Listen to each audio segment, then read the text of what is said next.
मित्रांसोबत घालवलेले प्रत्येक क्षण तुमच्या आयुष्यभर लक्षात राहत असतात. गावाला आल्यावर बालपणीच्या सवंगडींसोबत आज सातेरी महादेव या हिल स्टेशनला जायचा प्लॅन केला.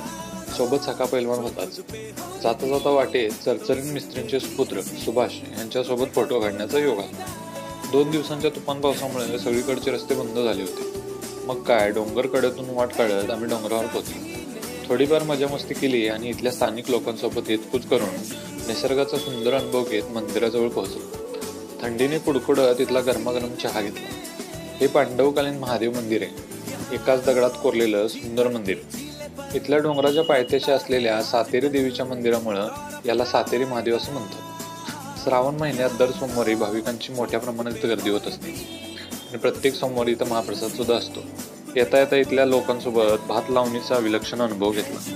इथली भाताची शेती जणू काही दार्जिलिंग मधल्या चहाच्या मळ्यांसारखीच भासत होती. सगळं